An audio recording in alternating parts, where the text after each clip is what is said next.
नमस्ते बच्चों। आज हम कक्षा 10 विषय विज्ञान अध्याय 9 आनुवंशिकता एवं जैव विकास भाग 2 पढ़ेंगे। मैं इंद्र कुमार जैन, मेरे साथ अंजू रानी।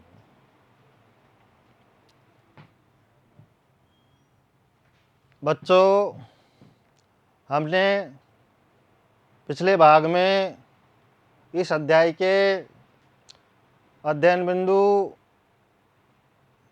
एवं कुछ अभ्यास कार्य किए। शेष अभ्यास कार्य इस भाग में करेंगे। अतिलघुरात्मक प्रश्न नंबर 8 गुणसूत्र बने होते हैं। उत्तर डीएनए, आरएनए वे प्रोटीन के बने होते हैं।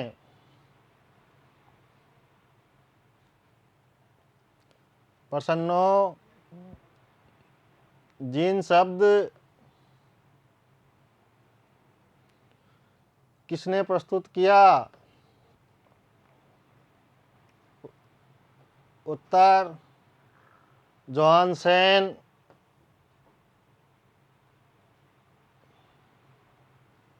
प्रश्न 10 मनुष्य का वैज्ञानिक नाम क्या है? होमो सेपियन।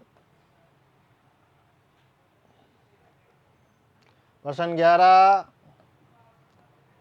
वंशागत नियमों का प्रतिपादन किसने किया? उत्तर ग्रेगर जॉन मेंडल। प्रश्न 12 डीएनए का पूरा नाम लिखिए। उत्तर डीऑक्सी राइबोज न्यूक्लिक अम्ल।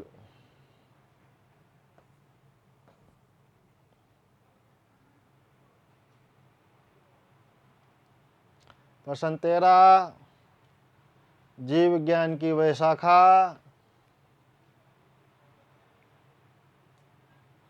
जिसके अंतर्गत विभिन्नता तथा आनुवंशिकता का अध्ययन किया जाता है, कहलाती है। उत्तर आनुवंशिकी। लघुत्तरात्मक प्रश्न 14 अवशेषी अंग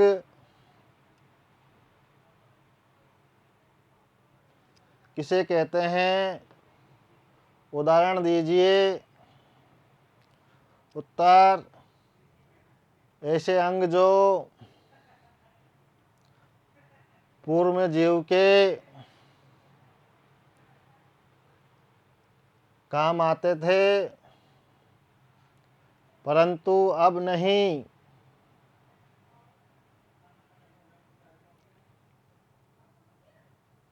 अवशेषी अंग कहलाते हैं।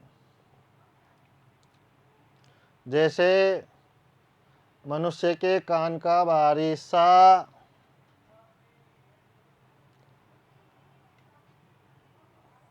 पिन्ना।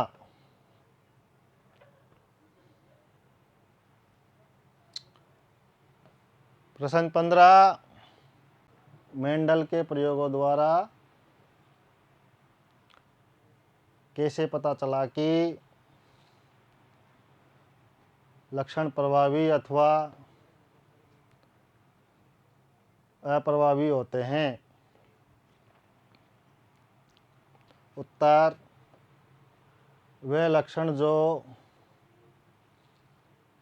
F1 पीढ़ी में जीव में प्रकट हो प्रभावी लक्षण कहलाता है, जबकि वे लक्षण जो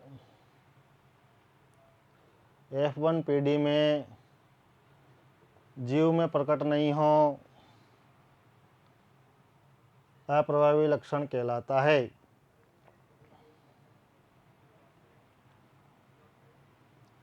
प्रश्न 16 विकासीय संबंध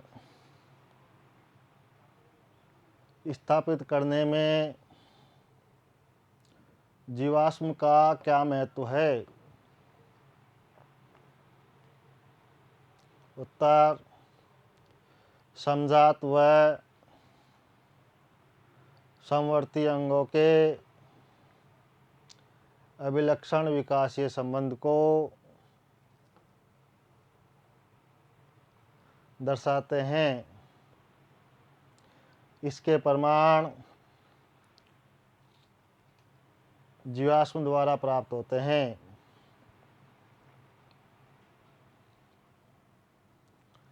निबंधात्मक प्रश्न 17 किन प्रयोगों के आधार पर हम कह सकते हैं कि जीवन की उत्पत्ति अजैविक पदार्थों से हुई है? या मिलर और यूरे के जीवन उत्पत्ति के प्रभाव का वर्णन कीजिए। उत्तर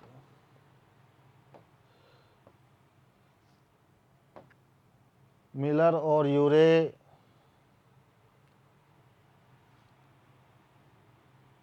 ने कृत्रिम वातावरण में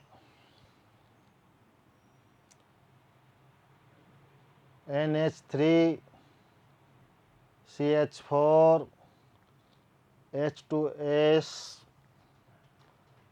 आदि गैसों को जल के पात्र में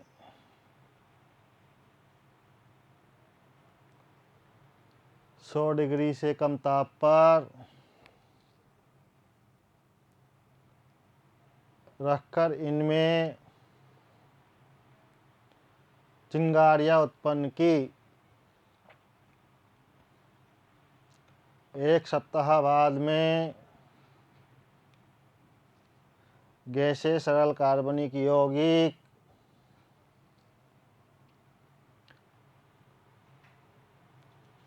एवं अमीनो अम्ल में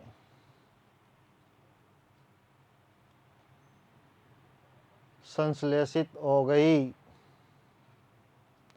इन प्रयोगों के आधार पर यह कह सकते हैं कि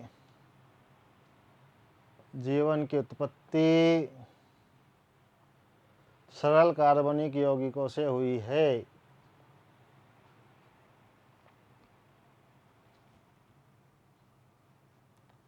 प्रश्न 18 मानव के बच्चे में लिंग निर्धारण कैसे होता है? उत्तर नर और मादा में 22 जोड़े गुणसूत्र समान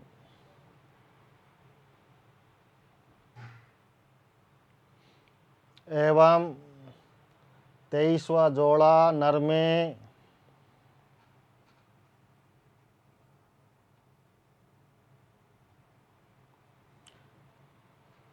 XY और मादा में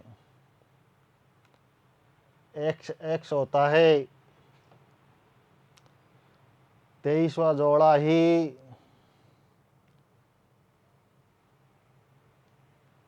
बच्चे में लिंग निर्धारण करता है।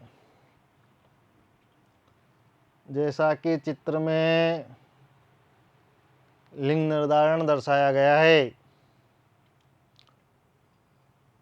मादा के XX गुणसूत्र, पुरुष के XY गुणसूत्र जब आपस में क्रॉस करते हैं तो पुरुष का Y गुणसूत्र द्वारा पुत्र प्राप्त होता है, बाकी X गुणसूत्र द्वारा मादा प्राप्त होती है। प्रश्न 19, समजात अंग एवं समरूप अंग में अंतर स्पष्ट कीजिए। उत्तर, समजात अंग समरूप या समवर्ती अंग। समजात अंगों की उत्पत्ति समान होती है, समरूप अंगों की उत्पत्ति भिन्न भिन्न होती है। समजात अंगों का कार्य भिन्न भिन्न होता है, समरूप अंगों का कार्य समान होता है।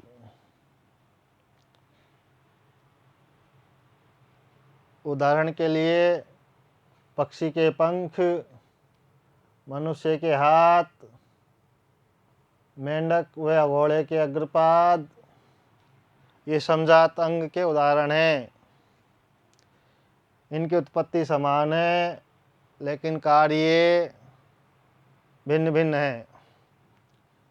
समरूप अंग के उदाहरण पक्षी, चमगादड़, कीटों के पंख, इनके कार्य तो समान है लेकिन उत्पत्ति संगठन भिन्न भिन्न है। प्रश्न 20, उपार्जित एवं आनुवंशिक लक्षणों में अंतर स्पष्ट कीजिए।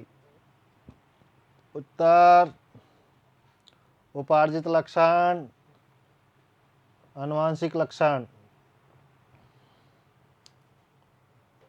कायिक ऊतक की कोशिकाओं में होने वाले परिवर्तन उपार्जित परिवर्तन।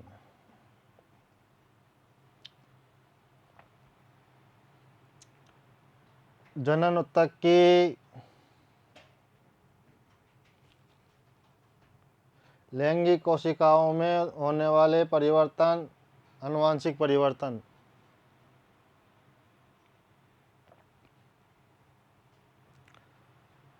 उपार्जित परिवर्तन अस्थायी होते हैं,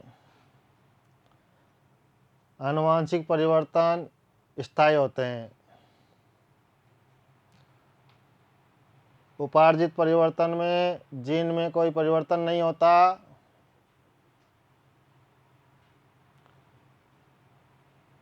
आनुवंशिक परिवर्तन में जनन कोशिकाओं के जीन में परिवर्तन होता है।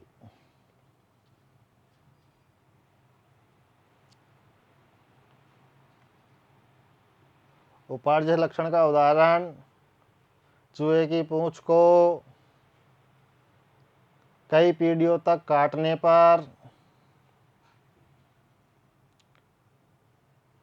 भी कटी पूंछ वाला चूहा उत्पन्न नहीं होता है।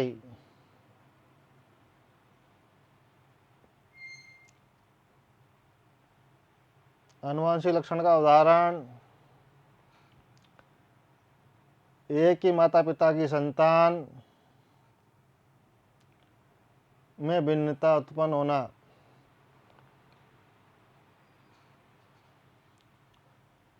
गृह कार्य। प्रश्न 1, रिक्त स्थानों की पूर्ति कीजिए। नंबर 1, मानव नर में लिंग गुणसूत्र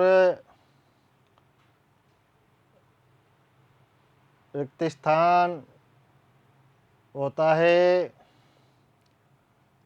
XX/XY सही ऑप्शन रिक्त स्थान में लिखना है। नंबर 2, डार्विन ने रिक्त स्थान का मत प्रस्तुत किया।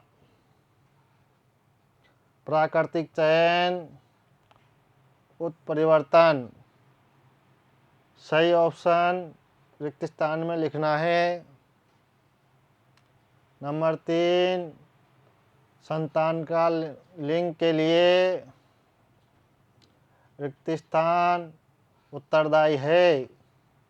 माता/पिता सही ऑप्शन रिक्त स्थान में भरना है। नंबर 4, चमगादड़ तथा पक्षी के पंख रिक्त स्थान हैं। समवर्ती समजात सही ऑप्शन रिक्त स्थान में लिखना है। प्रश्न नंबर 2, जीवाश्म क्या है? उत्तर बच्चों आप नोटबुक में लिखेंगे। प्रश्न 3, लक्षण प्रारूप फिनोटाइप किसे कहते हैं? उत्तर आप स्वयं नोटबुक में लिखेंगे। प्रश्न 4, जीन प्रारूप जीनोटाइप किसे कहते हैं? उत्तर आप नोटबुक में लिखेंगे। बच्चों यहाँ पर हमारा ये अध्याय समाप्त होता है। धन्यवाद।